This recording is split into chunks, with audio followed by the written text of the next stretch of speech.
Bonjour à tous. Alors, on a souvent tendance à choisir ses hameçons par habitude. Aujourd'hui, ce que je vous propose, c'est un guide complet pour connaître tout le vocabulaire associé à l'hameçon, comment monter un hameçon sur un bout de nylon, et aussi on va voir toutes les différentes formes pour bien choisir. On va disséquer l'anatomie d'un hameçon pour comprendre tous les détails.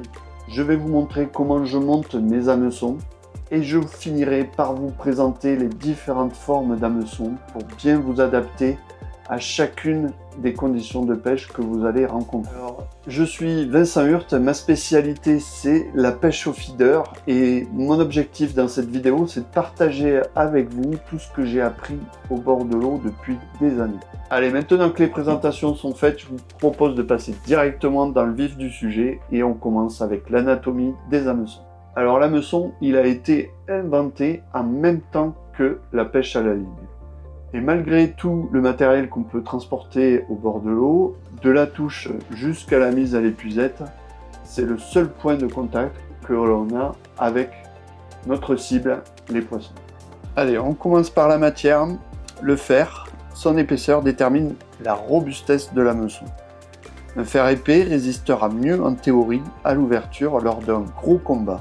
Mais attention au poids, un hameçon trop lourd peut alerter des poissons méfiants, comme les plaquettes qui sont très sensibles au poids de l'hameçon. Plus le fer est fin, plus votre présentation est naturelle et discrète. Deuxième élément, c'est la hampe, la tige, qui va supporter la palette et va vous permettre aussi de réaliser le nœud qu'on va voir tout à l'heure. Alors une tige longue facilite le décrochage rapide à la main. C'est idéal pour les pêches de vitesse, par exemple pour pêcher les gardons. On trouve des formes d'hameçons, on le verra tout à l'heure, qui sont spécifiques, qui ont une tige longue, spéciale pour pêcher assez vite. La tige permet aussi d'enfiler une èche sur l'hameçon, donc ça peut être le cas avec des asticots, par exemple, pour pêcher le gardon, mais aussi les vers de terreau. Alors à l'inverse, une tige courte est plus discrète pour les poissons qui sont chipoteurs. Donc on poursuit, la courbure, elle peut être droite ou arrondie, et elle va déterminer le caractère de l'hameçon. Et souvent son orientation, savoir si une courbure ronde sera plus adaptée aux beaux poissons, et les courbures anguleuses plutôt pour les petits poissons. L'ouverture, c'est la largeur entre la tige et la pointe. On l'appelle aussi gape en anglais. C'est quelque chose qu'on va retrouver fréquemment sur les paquets d'hameçons, sur les dénominations. Et l'ouverture, plus elle sera importante, plus l'hameçon sera susceptible d'accueillir des bouchées, des grosses bouchées, des gros appâts. Donc par exemple, typiquement, on va se diriger vers des hameçons à large ouverture avec une courbure ronde pour écher des vers de terreau ou du maïs. Donc le mordant, il englobe la pointe et une partie de la courbure. Il correspond à tout ce qui sera piqué, planté dans la bouche du poisson. Donc c'est l'accroche, on va dire l'accroche de l'hameçon sur le poisson. Alors cette pointe justement, elle détermine le piquant de l'hameçon.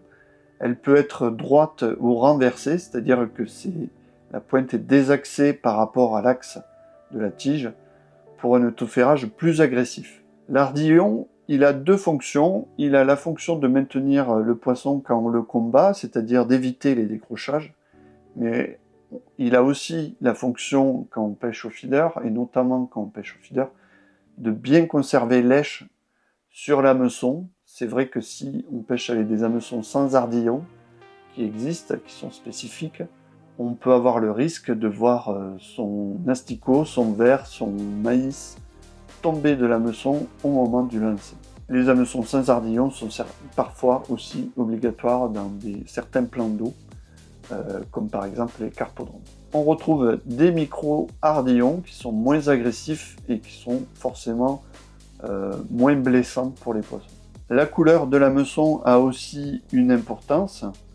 On va retrouver des couleurs bronze ou nickel qui sont des classiques et qui sont des couleurs liées aux matériaux, au métal utilisé pour former l'hameçon. On a aussi des couleurs rouges ou dorées qui, elles, ont le but d'être plutôt un mimétisme par rapport à l'èche qu'on va utiliser. Donc le rouge pour les asticots rouges ou des verres de vase, le doré plutôt pour le maïs. Alors c'est intéressant d'adopter ces couleurs, notamment quand on pêche dans des eaux claires, pour dissimuler un peu l'hameçon avec l'èche. La palette, elle a un rôle très important parce que c'est en fait la terminaison de la tige qui est aplatie de façon à retenir le nœud que l'on va former pour monter l'hameçon. Et on va retrouver des palettes plus ou moins grosses en fonction de la destination de l'hameçon et aussi de la taille de nylon qu'on va utiliser pour monter cet hameçon, c'est-à-dire qu'on va retrouver des grosses palettes sur des hameçons qui seront gros de fer pour les beaux poissons parce que on va les monter avec des nylons de gros diamètre. Et tout ça dans le but d'éviter que le nœud glisse sur la tige. Alors un autre élément qui est important, c'est la qualité de fabrication de l'hameçon, de l'ensemble. Donc plus un hameçon sera qualitatif, plus on aura des chances d'avoir un piquant qui tiendra longtemps en action de pêche, donc qui évite qu'on ait à changer trop souvent d'hameçon. Et on aura aussi une résistance à l'ouverture supérieure. Si vous aimez les images d'action, sachez que sur ma chaîne YouTube, il y a plein de vidéos qui sont tournées au bord de l'eau, en action de pêche, avec plein de captures, mais aussi des conseils d'experts pour vous faire progresser. Alors de nouveaux épisodes sont déjà en préparation. Si vous voulez être certain de ne rien louper et soutenir mon travail, cliquez sur le lien d'abonnement qui se trouve ici en bas à droite de cette vidéo. Alors je vais vous montrer comment on monte les hameçons. Alors pour commencer, je prends du nylon. Pour que vous voyez bien, c'est un gros diamètre, c'est du 18 centièmes. Mes hameçons numéro 12. Ici, j'ai une pince très pratique pour monter mes hameçons. Elle tourne sur un axe. J'ai un contrepoids qui me permet de bloquer ma bobine et de pouvoir monter mon hameçon correctement. Allez, c'est parti, je vous montre ça en détail. Donc je sors ma bobine du cadre pour avoir une bonne longueur et je viens la caler avec mon poids. J'ai ici le nylon entre les mains. Je viens placer l'hameçon sur la pince en prenant soin de ne pas laisser dépasser trop la pointe. Ici, avec bien dans l'axe, l'hameçon placé sur la pince. Voilà. J'ai serré ici avec cette molette. Je viens prendre mon nylon entre les doigts, comme ceci, et je viens placer le nylon au-dessus de ces ergots qui sont rétractables. Je reviens croiser ici par-dessus ma tige et tourner pour former les spires bien jointives. Donc j'en fais 10.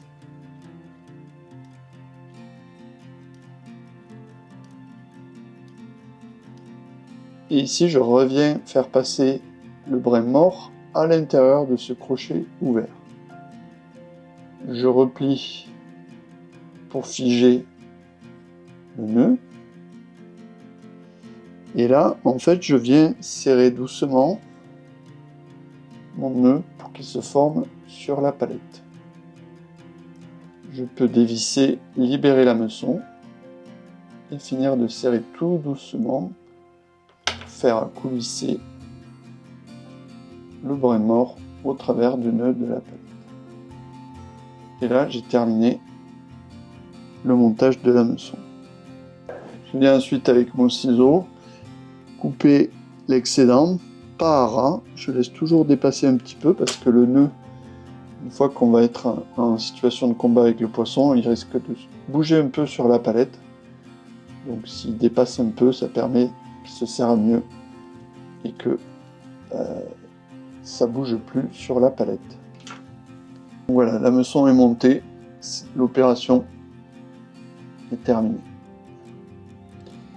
Donc pour former mon bas de ligne, ensuite je fais une boucle à l'autre bout, à l'opposé de l'hameçon. Je plie en deux mon nylon pour former une boucle.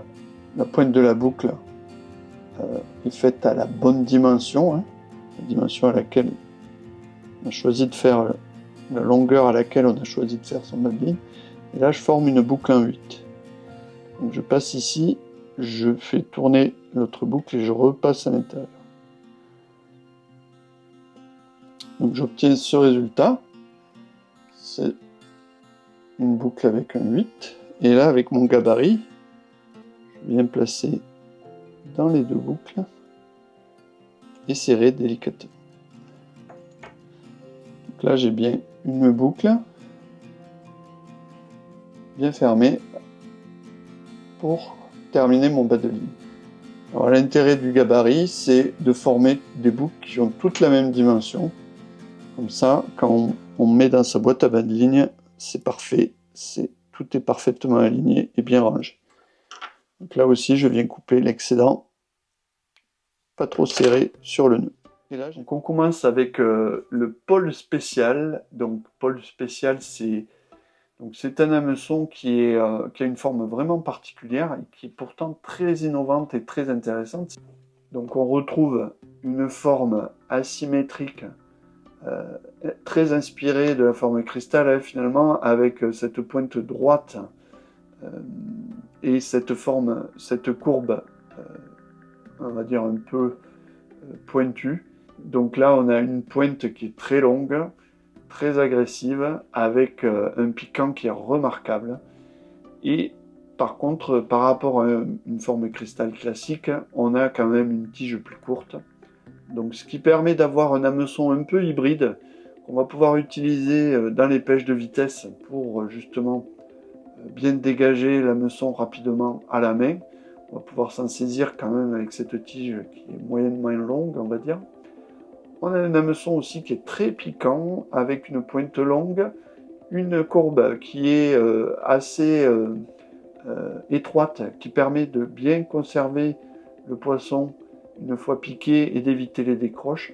Alors cette forme-là, elle est particulière, elle permet aussi d'écher des asticots en l'enfilant sur la tige et d'en avoir un qui pend au bout. Donc c'est vraiment un hameçon idéal pour pêcher aussi bien au feeder qu'à la grande canne, pour pêcher les gardons. Moi je m'en sers beaucoup pour pêcher les gardons en lac, et je m'en sers aussi dans les petites tailles. Donc là ça c'est une taille 14, hein, c'est un hameçon qui taille très gros. Et je m'en sers aussi pour pêcher les plaquettes dans les petites tailles, parce que c'est un hameçon qui est remarquable, très agressif, et qui permet d'éviter les décroches des poissons. Alors deuxième forme, c'est le Super Fine Pôle Spécial. Donc ça c'est vraiment un hameçon très classique, hein, dans sa forme, qui correspond bien à ce qu'on appelle la forme cristal. C'est un hameçon traditionnel de la pêche au cou. On s'en sert beaucoup pour pêcher les ablettes ou les gardonneaux à la grande canne. Donc là, c'est la taille numéro 16 que j'ai pris parce que c'est la plus grosse taille et qui permet d'avoir une meilleure visibilité, mais on le retrouve jusqu'en taille numéro 22. Alors, c'est un hameçon très fin, très léger, qui va permettre de piquer délicatement des vers de vase ou des èches encore délicates comme des pinkies. Voilà. Mais idéalement, c'est vraiment un hameçon parfait pour les vers de vase. Très fin, très piquant et très léger donc pour les petits poissons. Au feeder, on va s'en servir pour pêcher tout ce qui est petits poissons, idéalement des petits gardons, mais aussi pourquoi pas des ablettes.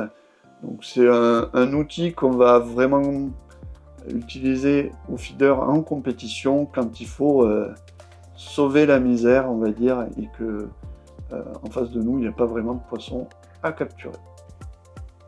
Alors, ensuite on continue le match spécial. Donc ça c'est un hameçon plutôt récent dans la gamme Guru. Donc on a un peu un hybride entre la forme White Gape et une forme classique. Donc on n'a pas vraiment une courbure ronde, mais on a une forme qui se termine avec une courbe un peu cassée. Donc ce qui permet d'avoir une pointe très agressive et très longue. En même temps une courbure qui permet d'écher des éches volumineuses comme du terreau, du maïs ou même plusieurs asticots, et une tige qui est moyenne. Alors la grosseur du fer là elle est assez épaisse parce que c'est le numéro 10, mais sur les petites tailles, 18-20, on va pouvoir écher plusieurs verres de vase dessus sans problème. Donc c'est un hameçon qui a une forme bien connue de tous les compétiteurs. C'est une forme qui est hybride, qui est passe-partout, qui va permettre de pêcher aussi bien en étang dans les eaux closes que dans les rivières lentes, aussi bien des poissons moyens comme des poissons assez gros. Donc ici aussi un hameçon, un grand classique, c'est la forme que les Anglais appellent wide gape. Donc gape c'est l'ouverture et wide c'est pour dire que l'ouverture est assez large. Donc c'est en français et vous le retrouverez sous la référence LWGF, Light Wide Gape Feeder. Donc c'est vraiment un hameçon pour la pêche au feeder qui est excellent. C'est l'hameçon à brème par excellence parce qu'il permet d'écher aussi bien des vers que des asticots, du maïs. Enfin voilà, c'est vraiment un grand classique de la pêche en général. C'est une forme qui permet, avec une large ouverture, et qui permet d'écher des éches volumineuses. Alors cet hameçon, on va l'utiliser en rivière, sur la pêche de brème, c'est l'hameçon parfait. On peut l'utiliser aussi pour pêcher les plaquettes dans les petites tailles.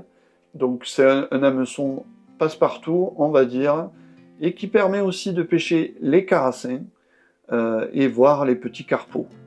Voilà. Donc il faut savoir que cette forme wide gape, cette forme très particulière, très connue, les Portugais qui sont des grands spécialistes de la pêche à la carpe, ils appellent ça tout simplement la forme carpe.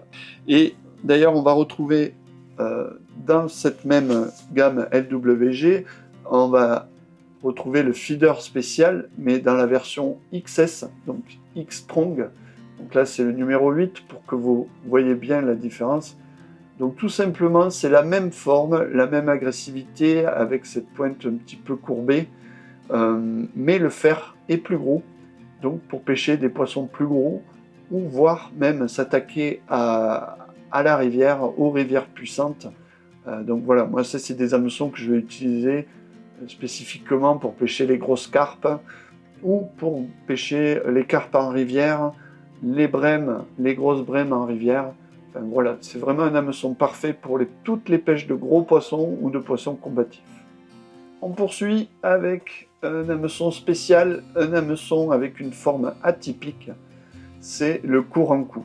Donc ça fait partie des hameçons qu'on peut découvrir avec des formes particulières, qui sont différentes des formes classiques que je vous ai présentées.